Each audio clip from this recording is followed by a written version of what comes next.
তো আমি নিত্য নতুন আপনাদের সাথে সাবেকি রান্না বাংলার পুরনো দিনের রান্না শেয়ার করি। তো তার মধ্যে আজকে আমি নিয়ে চলে এসেছি পুঁই শাক, যেটা কিন্তু আমাদের খুবই পছন্দ বৃষ্টির দিনে। সেটা হোক আমরা অন্যভাবেও বানাই, আমরা অনেকে ননভেজ দিয়েও বানাই, বাট আমি এটা আজকে নিরামিষ বানাচ্ছি।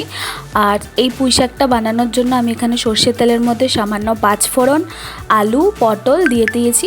আর তারপর আমি এখানে কুমড়ো দিচ্ছি আর কাঁচা লঙ্কা দিয়ে দিচ্ছি। পুঁই শাকে আপনারা 5 ফোড়নের বদলে কী ফোড়ন দেন আমাকে কিন্তু কমেন্টে শেয়ার করবেন। আপনাদের কমেন্ট আমি প্রত্যেকটা পড়ি আর তাদের যথাযথ উত্তর দেওয়ার চেষ্টা করি। আর যেগুলো উত্তর দিতে না পারি সেগুলো আমি কিন্তু শাউট আউট দিই। তো তোমরা কিন্তু ভালো ভালো করে কমেন্ট করবে। আর বেগুনটা আমি একটু লাস্টে দিই। আর আমি একটু ক্যাপসিকাম পছন্দ করি পুঁই শাকের তরকারিতে, তাই জন্য ক্যাপসিকাম দিই। আর আমি মিক্সারের মধ্যে একটু সাদা সর্ষে, কালো সর্ষে, আদা, কাঁচা লঙ্কা বেটে নিয়েছি, পেস্ট করে নিয়েছি, যেটা কিন্তু আমি কষানোর সময় দেব। এবার পুঁই শাকটা দেখতেই পাচ্ছেন কতটা একদম তাজা। এই পুঁই শাকটা ভালো করে দিয়ে নেড়ে চেড়ে নিয়েছি। আর পুঁই শাকটা নেওয়ার ভালো করে 5 থেকে 7 মিনিট ভালো করে নেড়ে নেবেন। তারপরে সমস্ত সবজি একটু একটু করে ভাজা হয়ে গেছে। এরপর আমি দিয়ে দিচ্ছি জিরে গুঁড়ো। জিরে গুঁড়োটা কিন্তু মাস্ট, জিরে গুঁড়ো দিতেই হয়। হলুদ গুঁড়ো, আর ধনেটা এখানে দেওয়ার প্রয়োজন নেই। তো আপনারা যারা আমার চ্যানেলের নিয়মিত দর্শক আছেন তাদেরকে আমি সবাইকে আমার চ্যানেলটিকে একটু বেশি বেশি সাপোর্ট করার জন্য অনুরোধ জানাচ্ছি, কারণ আপনাদের সাপোর্টেই আমার যতদূর এসেছি, আরও আপনাদের সাপোর্টেই আমি এগোবো। তো এরপরে আমি লঙ্কা গুঁড়ো আর নুনটা দিয়ে দিয়েছিলাম।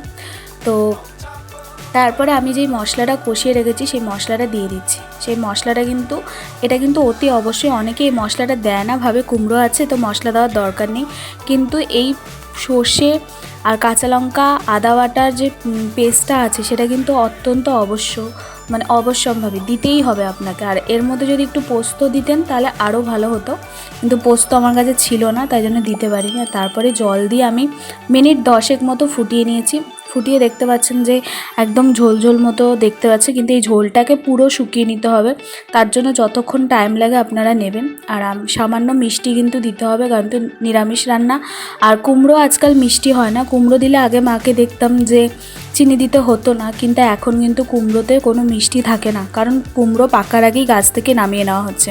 তাই জন্য একটুখানি চিনি দিয়ে ভালো করে নেড়ে ছেড়ে মিনিট 10-15 মতো আমি পুরো শুকিয়ে নিয়েছি। আর এটা যত শুকনো হবে খেতে ততই সুস্বাদু হবে। তোমরা কিন্তু রেসিপিটা কেমন লাগলো কমেন্টে অবশ্যই জানাবে, আর ভালো লাগলে বন্ধুদের সাথে শেয়ার করবে।